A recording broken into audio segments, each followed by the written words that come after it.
What's up, world? It's your boy, the one and only Pop DBIC, the Primetime Capper. And I'm going to let you guys roll on up in here. I'm going to give you guys about 60 seconds or so. But y'all already know what it is, man. Great night last night. The Dodgers are 1-0 in the series. It was a big win for them last night. They wound up winning the game 8-3 last night. That was beautiful to watch with this team because, this team is special. They're very special. And Mookie Betts, I think it's going to wind up being the difference for this team when it's all said and done because, man, that guy can fly. That guy plays baseball the way that baseball is supposed to be played. And like I said on Twitter last night, when he made that steal, that was the biggest play of the game right there. And it's something that's a lost art in baseball as well, too. The stolen base, the leadoff man being the guy that is causing chaos all throughout the game. And man, you miss that type of stuff in baseball nowadays because, baseball is such an analytical game now that they've literally taken the game away from the in my opinion, they've taken the game away from the managers and things like that. Players are got to be robotic and things, but man, when you play the game like how it's supposed to be played, like a kid's game, it's fun to watch, and that's the reason why grown ass men play kid sports, because the thing is, it's fun and it entertains people. And man, I just really appreciate that the Dodgers went ahead and played it smart and went back to basics and getting themselves a true leadoff man. That's really what the biggest problem to me was. And I was always pissed off with them when they got rid of D. Gordon as well too, who was a hell of a good leadoff man, who was the second baseman, shortstop for them. And this guy was electric speed. It's just that I think that his hitting wasn't all the way there. But Mookie Betts is the complete package, man. This guy can jump high, he can hit hard, he can do everything. And then Cody Bellinger was huge last night as well, too. So, he hit the home run and set the table for everything last night. So you got to give him his props as well, too. So it is what it is, man. And seriously, if you betted smart, I had the Dodgers when the season started 7-2. Then I got them at 5-2 as well. And I got 2+ money tickets on them. Man, all you could do is get the chalk on them now, because now it's minus 200. But I do think that bet last night pretty much solidified to me. But we'll get into baseball in a moment. I'm going to go ahead and get this show started. People will pile in as they pile in, or they can watch the replay later. So pretty much no asking me to go back or anything like that, okay? So pretty much if somebody does that, y'all let them know, all right? All right, so let's go ahead and get into this NFL news real quick. And my first topic of discussion is going to be Tua being named the starter of the Miami Dolphins. And boy, oh boy, here we are. You got Tua here, starter of the Dolphins now. And I think this is one of the weirdest moves you'll ever see. This team is 3-3, and they just won their last game 24-0. So pretty much it is what it is, man. And it is what it is, man. Seriously, dude. It pretty much, man, Tua is a great quarterback. But, well, he was a great quarterback in college. To me, in the NFL, he's probably going to be really, really average. And I know that it sounds like I'm hating, things of that nature, but I think that pretty much it's a rush situation. Miami ain't sorry, ain't sorry yet. But I know what they did. They wanted the kid to learn how to, adjust to the NFL. They just didn't want to throw him in there, and he still has that hip injury. So once again, he wasn't 100% to start the season anyway. So pretty much now it's make or break time. And Fitz, I'm just saying, man, Fitz knew what time it was. That's why he stuck around and said that he wanted to tutor the young boy and make sure that he would be right in the NFL. Fitzmagic knows what he is. He's a career backup. The one time they tried to make him a starter, he got paid in Buffalo. It didn't work out. They ran out of patience. It's that simple. But what he does is he can warm up the car for you. He can make sure things go correctly. He's a good leader by example for a quarterback that's going to take his place. And then he has all the knowledge in the world. It's crazy that Ryan Fitzpatrick has been playing in the NFL since 2003, 2004. I remember when he was a young pup rookie who was the third string quarterback on the St. Louis Rams, and he still had one of the greatest games that a quarterback could ever have in Seattle. And this is prime when Seattle was becoming a really good team.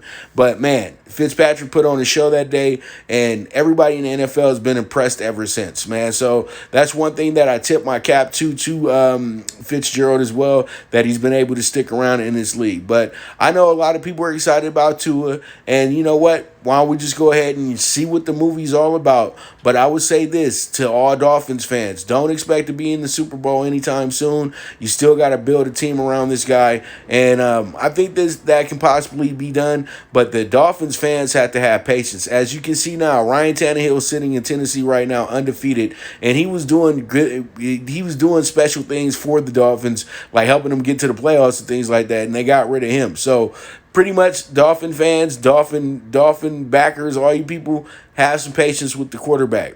Build this thing one day at a time, brick by brick, brick by brick. All right, so that's it with Tua. Now let's go ahead and talk about some trade rumors that I've been hearing about. They saying right now that Matt Ryan and Julio Jones are both on the trading block, and pretty much my thing is like this.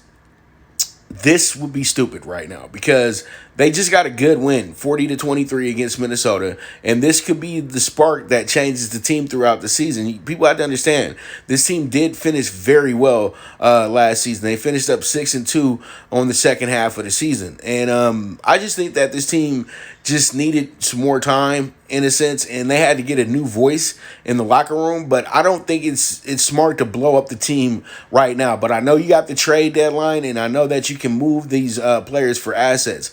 But I'm just thinking to myself, if they were to move Matt Ryan, who would be the team that would want to pick up Matt Ryan? And then you start thinking about the team that I'm going to talk about next. So pretty much,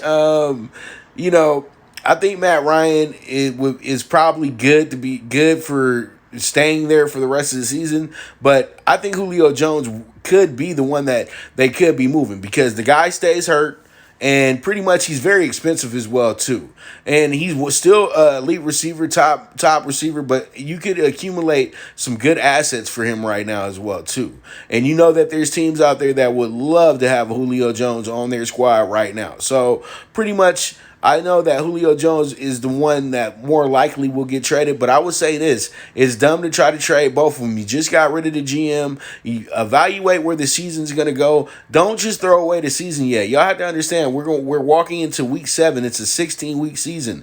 So I've seen teams come back from being a 2-4 team, a 1-5 team, and wind up making the playoffs. So it's all about how you play in the second half of the season. That's how we're getting, and that's what we're approaching right now. You got to take this thing quarters at a time. And I think that Atlanta finally woke up, and they know that there was a few games that they could have won in this group, and it would be a different story. So I would say avoid the trade deadline. You're not going to get really what you want to get for these guys. You'll be damn near giving them away. So pretty much that rumor right there should be squashed and should be squashed very quickly. All right, so here goes. Then let's go ahead and get our laugh on real quick. You see this guy? He's the new Dallas Cowboys head coach, Mike McCarthy. You know what I mean? And he was supposed to be the guy that put them over the top, the Super Bowl winning coach, blah, blah, blah, blah, blah. But the thing is, though, they've looked like an absolute mess. I haven't seen a defense this bad since Unnecessary Roughness, the movie. Seriously, these guys can't hold anybody. And literally, McCarthy is looking really confused out there. How the hell did you win a Super Bowl? Oh yeah, Aaron Rodgers, Clay Matthews III, Greg Jennings. Those guys were uber talented, and pretty much I think any coach could have probably took them to the ship at that time because they had a great coaching staff and they had great veterans like Charles Woodson as well too. Now this situation right here, this is just really if you a Cowboys fan, you got to be beyond frustrated about how your team is going right now. It's like y'all can't play no defense. You guys are getting wiped out, and now you have Andy Dalton at quarterback. It's not a bad thing having Andy Dalton at quarterback, but it didn't look good on Monday night. But I know this team right here, the Cowboys really need a bye week badly, but they're not going to get one soon. They got to go against Washington this week as well. So that should ease them up a little bit. But this team right now is absolutely awful, bro. Like, seriously. And I know I'm saying this because they lost me money the other night, but seriously, we just have to look at this and say to myself, the most overhyped team in a very long time, in my opinion. And pretty much these guys is just, it's almost a waste with the Cowboys this season. So I would say this is a team that will probably improve as we move along. Most likely will improve as we move along because they're going to be able to win a lot of games in their division this season. And I think that they'll be able to get wins over bad teams. But when it comes to teams that are a little bit like maybe in the middle of the NFL or upper echelon, Cowboys going to have issues, seriously. And they got the squad for it, but I know they got a lot of people on injury reserve. And this is just something that they got to deal with. Seriously, so hey, folks, Cowboy fans, if you're in here, 1 week at a time, fellas, 1 week at a time. But right now, it ain't looking good. So let's go ahead and get to the money, dog. Let's go ahead and talk some Big 12 bets list. And we got the Big 10 coming back, too. I can't wait to talk to y'all about that. But we got the Big 12, really the Big 10, because they only have 10 teams in the conference. That cracks me up all the time. Pretty much because you guys already know what the drill is. Colorado and Nebraska left years ago, but they want to kind of come back now as well, too. Well, Colorado, I think they're good in the Pac-12, but, you know, Nebraska over there feeling like a dumbass right now in the Big 10, to be dead honest with you, because they're the ones that kind of forced the hand to make sure football came back and everything like that, because they were like, man, we'll go independent this season if we have to. So, you know, with this, we got the Big 12 Saturday, and we got some good games. You got the state rivalry game between Kansas State and Kansas, and you already know that Kansas State is going to be a heavy favorite. But Kansas showed me some things last week. They showed that they got some fighting in them. And their head coach should be back for this game as well, too. So I think that what happens here is that they're going to actually stand up and fight a bit against Kansas State Saturday. I think that they do cover the plus 20 here, and I think it's a strong bet. It opened up at plus 17.5. It jumped to 20, and I'm thinking that what they want is they really want some of that Kansas money before we get to kickoff. I think that it will probably dip back down to a 19.5, maybe a 18 as well, too. Or it could go as high as 21.5. But all in all, though, Kansas does look like a good bet here. I think they lose this game by 17 or less, or 14 or less, and maybe they could possibly win. Yeah, right. But we'll see, though. It's college football. They're all Division I athletes. Anything can happen. All right, so over 59, Oklahoma, TCU. I think that I couldn't pick a side in this game. I think Oklahoma is probably going to be able to win this game, but they may not be able to cover in this game. But Oklahoma, we got to see who you are. You got an overrated quarterback. You got a coach that's kind of feeling himself a bit too much and thinking that everything that he throws out there is going to be gold. And then you got a defense that's just absolutely awful as well, too. So, you know, Oklahoma, they got to figure this thing out. And, you know, I feel like they kind of are tricking us a little bit in a sense, because they did get a good win over Texas, but they set up the lineup accordingly to where, you know, Oklahoma looks good cashing out a ticket for you, but they've been really blowing it with the big lines lately, and I don't know if they are a good investment when it comes to taking them on a side, but you can do what you do. They are a 6.5 this week, so we will see how it goes. All right, and then we got Iowa State. That's going to be the dog bet of the week in this conference, and I'm going to take the plus 140 on Iowa State. I think Iowa State is good money here. They're going against a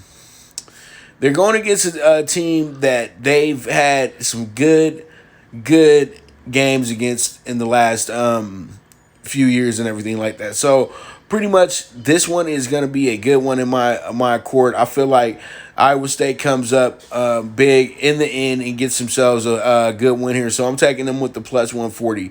Then you got Baylor going against Texas. And, Texas right now, hard to trust. We all know that. We can all agree on that part right there, is that Texas is hard to trust with a spread right now. I was leaning to go over, but I didn't want to keep putting too many scoreboard games up there. So pretty much what I'm doing here is I'm taking +9 on Baylor Saturday. I think Baylor does cover. They lose by a touchdown or less. They could possibly get the upset here as well too, because Texas now, they done got to losing, and so pretty much when Texas get to losing, they may lose 3 in a row. So pretty much this is what it is. I'm gonna have the +9 on Baylor here. Let's see how it shakes out. Let's see if it will get us that good ticket, get us that good cash out. All right, so we got West Virginia and Texas Tech. This is always a toss-up game in my opinion. West Virginia goes to Lubbock. They beat down Texas Tech, and Texas Tech is the favorite. Then, Texas Tech comes back the next year. West Virginia is the big favorite. They beat them up. So this year you got West Virginia being a slight favorite, -3.5, and then you got Texas Tech, who can score a lot of points. So why don't we just do this? These are two teams that you don't know where the game's going to go to, so it's better just to watch the scoreboard here. So I'm taking the over 54 with West Virginia and Texas Tech, and that's a wrap on the Big 12 bets list for today. All right, so we move on to the Big 10. And in the Big Ten, we got ourselves a hell of a schedule today. A hell of a schedule on Saturday. We got, it looks like 7 games here. The whole conference is playing, so that's going to be pretty lit as well, too. We got the Fighting Illini opening up the season at Wisconsin, and I know Wisconsin is going to be a huge play here, but I honestly, truly do think that the Illini are going to continue those great efforts that they had last season, and they're just going to fight. And if it becomes a low-scoring game, things of that nature, this really works out for the Illini as well too. They got to make sure the game's not a track meet though. Okay, so pretty much I love the +19 here, and let's go ahead see how it shakes out. But Illini, make me look good, dog. They were a good team for me last year when it came to the bets and things like that, because they cashed out a big dog last year as well too. And then we have the Nebraska-Ohio State game, and you already know what this is about to be. Ohio State's not going to come in here, overlooking Nebraska, but we already know what time it is, man. Ohio State is the one that pushed the Nebraska and Ohio State were very, very vital in getting the Big Ten on the field. Ohio State was like, bro, you can't take us off the field. And Nebraska was like, we didn't sign up for this. We'll play regardless. You know what I mean? We ain't got the same problems that the rest of the country got. You know what I mean? So pretty much they made the Pac-10 just wilt to their knees and make it happen. So what these schedule makers do?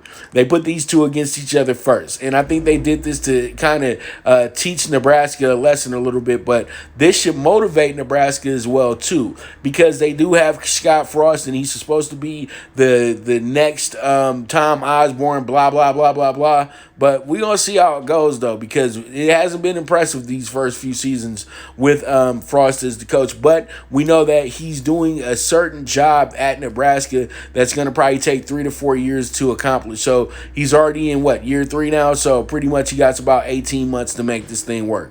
All right, so under 67.5. I think Ohio State jumps out to a big lead here, but they're not going to just literally embarrass Nebraska. What they'll do is they'll win the game 50-14 or something like that. You know what I mean? Or 48-14 or 48-7.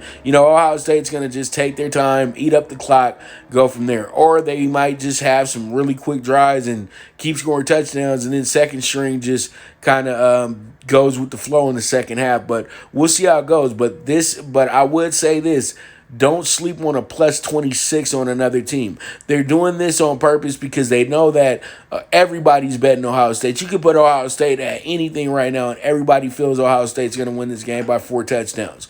I think that the spread is way too high, and if I did pick a side, it definitely would be Nebraska. And I'm not saying that they win the game, but I'm just saying that it's just logical to start off against one of the better teams when they spot you 26 points. So we'll see how it goes, and we move on. We got the Michigan State game. Michigan State gets to play against the JV team of the Big Ten, and that's going to be Rutgers. So Michigan State, don't go up in there thinking that it's going to be a walk in the park. Y'all got to go up in there and really crush their spirit. What everybody does when they blow out Rutgers. But when you sit up in there and let Rutgers think that they can stick around and hang out and play somewhat, that's when you get in trouble. So pretty much, I think Michigan State should not have an issue doing that. I just want to throw that out there so people can respect it. Because Rutgers, you know what? Shout out to Rutgers. They were a plus 50 dog last year against Ohio State. They covered, and they covered nicely too. Because they only lost the game by 29 points. And I think they were like maybe one of two teams that actually covered against Ohio State last season. That's nuts. Other than, the bowl game and all that stuff, but still. All right, so 13.5 on Michigan State. They should win this game by 2 touchdowns, really 3 touchdowns or better. And then we got Iowa going against Purdue. Purdue struggled last season. They're trying to get it together right now. They're trying to come back and be a good team. They do have a really good coach who has a lot of faith in them, and a lot of people like that coach as well too. But, it's not going to look good with you trying to move on to the next team. And you guys went 4-8 last season. So they're going to have to step it up big time. And this could be a possible game where Purdue can shake the apple cart a little bit. But Iowa's just too good early in the season. Iowa doesn't really start losing until they got to go against the likes of the Ohio States, the Penn States, the Michigans and Michigan States and things of that nature. And they still do a damn good job against those teams as well too. Probably the most slept on team in the Big Ten, Iowa. A team of consistency as well, too. So that's why I'm not having any issues taking Iowa to win this game by more than 4 points, because I think that they absolutely do. So it is what it is. And then my big upset this week in the Big Ten is going to be plus 190 on Indiana. Yes, Indiana is going to be going against Penn State this week. It's going to be a home game in Bloomington. And Indiana was good to us last year. Indiana made us a lot of money last year, and they made a lot of money for us in that bowl game as well, too. So, you know what? I'm stubborn like that. I'm a tourist. So I like to stick with teams that take care of me. And I think Indiana is going to take care of us Saturday and get that huge upset over Penn State. Because Indiana's building. They got some good players over there. They got some dynamic receivers. And they got a very good quarterback as well, too. So we're going to see how it goes. Indiana money line plus 190. Let's see how it shakes out. And then the little brown jug. You got the under 55 with Michigan and Minnesota this week. I think that the weather should play a part in this one, but I'm going to double check.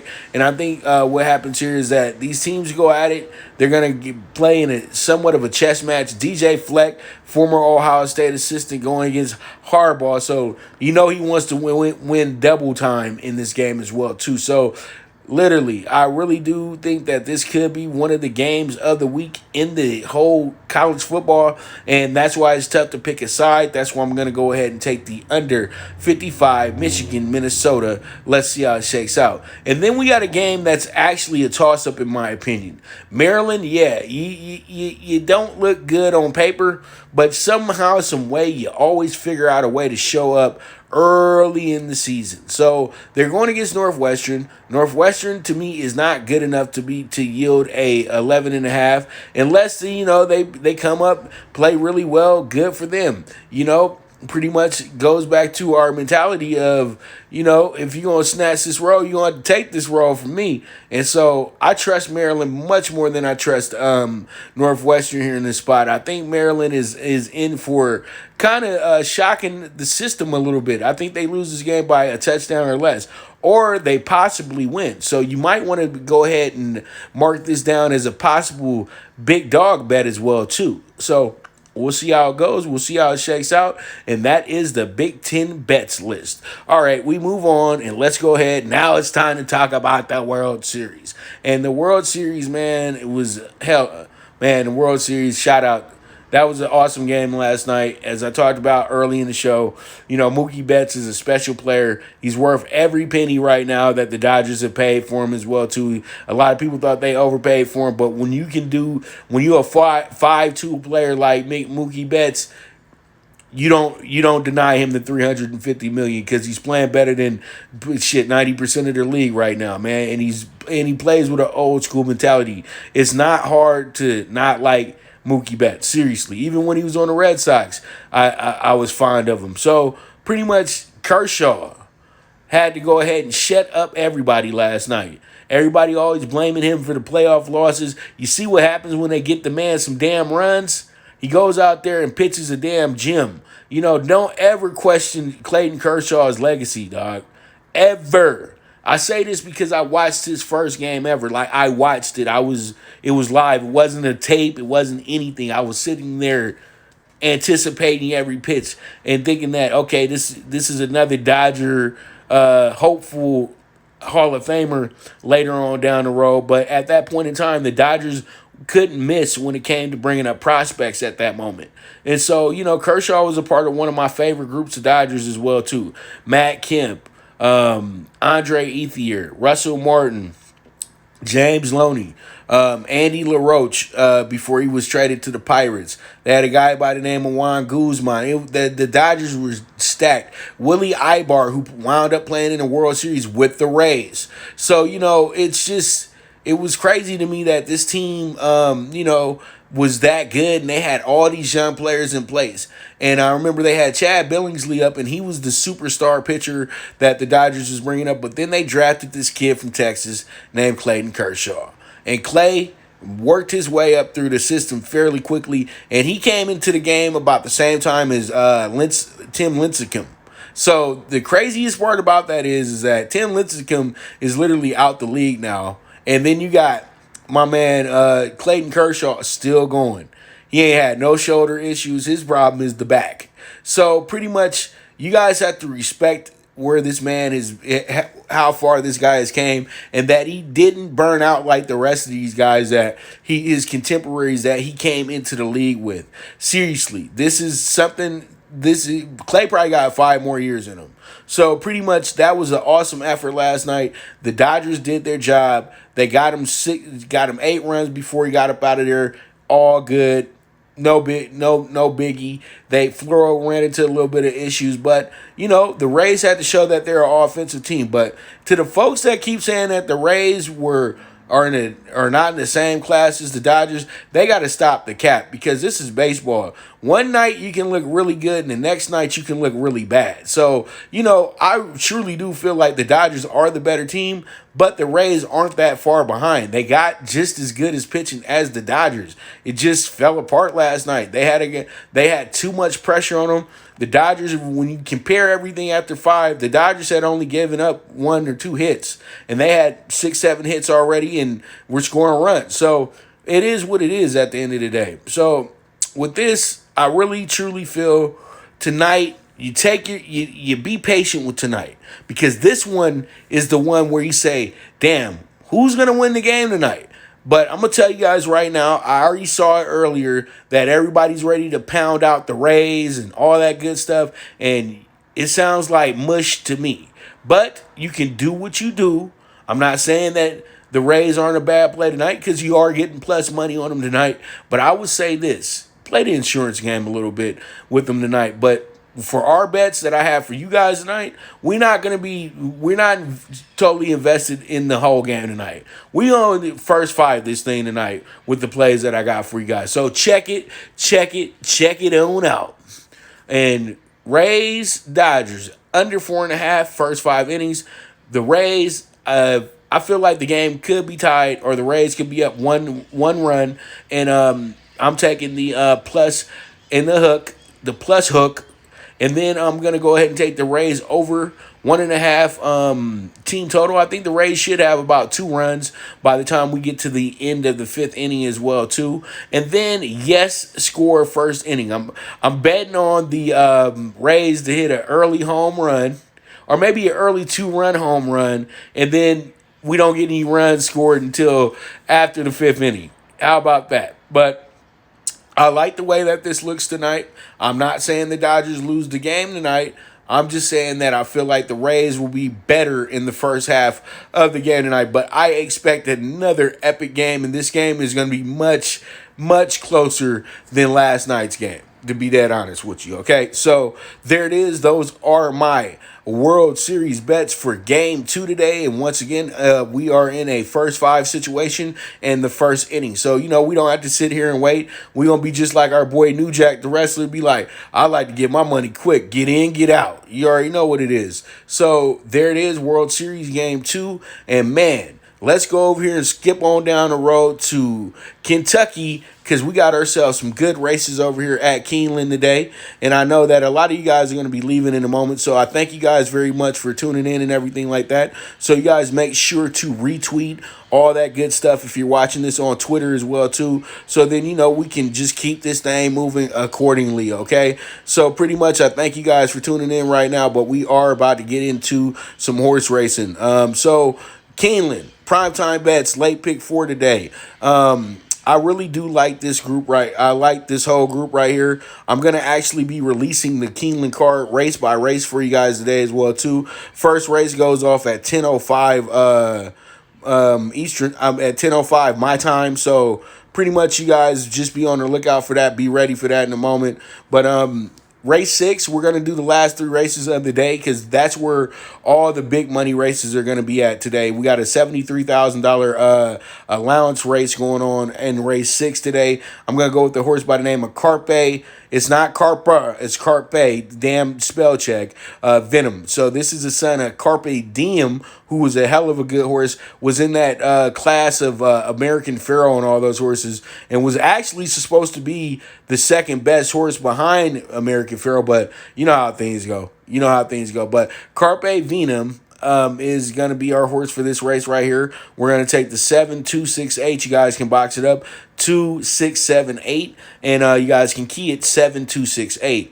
Then we have the another allowance race, which is race 7. It's $71,000 this time, 7 furlongs as well too. So this is what we call an extended sprint. So we're gonna go ahead and key up the 4 horse here, Relia Garland, and we're gonna go ahead and add the 1, 8, and 5 with our top horses, and we're gonna box it up 1, 4, 5, 8, or we can go ahead and key it 4, 1, 5, 8. And there it is, you guys. Exacted trifecta, superfecta. Let's see if we can get that bad boy home. And then we got the race 8 with the nightcap, maiden special weight, 70K. We got 9.5 furlongs for this race today as well, too. The key horse is going to be a horse by the name of Champagne Diet. I think this is a hunch play. Y'all know I love that Moet, that Clicko, that Rose, all that good stuff.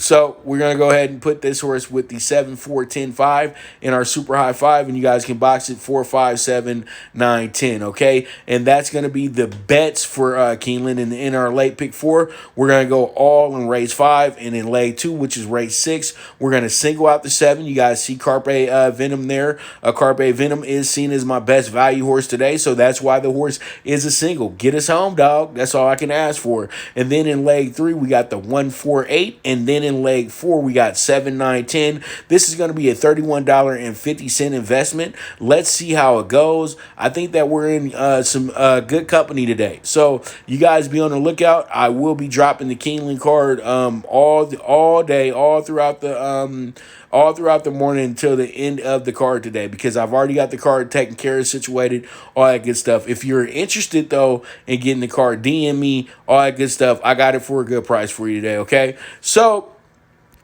here it is. Prime Wave Media. Another Prime Wave Media production. I thank you guys so much for tuning in. This is the premier sports betting show, the Primetime Angles, live on IG with the one and only Pop DiBiase, the Primetime Capper. I'll be right back at you tomorrow at 9 a.m. We'll be talking Conference USA, Mountain West, SEC tomorrow. I can't wait, and we're going to have some college football tomorrow as well, too.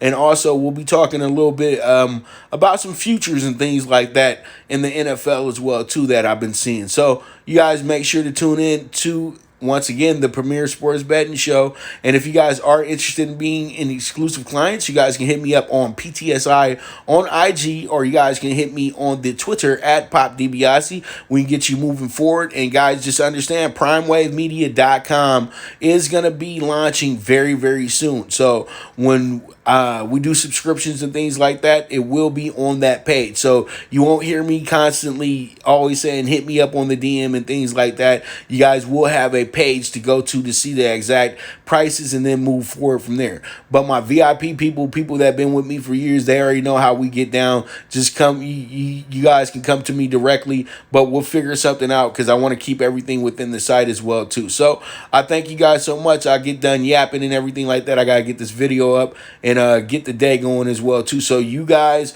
are the absolute best. There is no me without you. We'll be back at this thing tomorrow. And once again, you guys don't bet with your hearts. Bet with your head, okay? So it is what it is, man. And I am gone.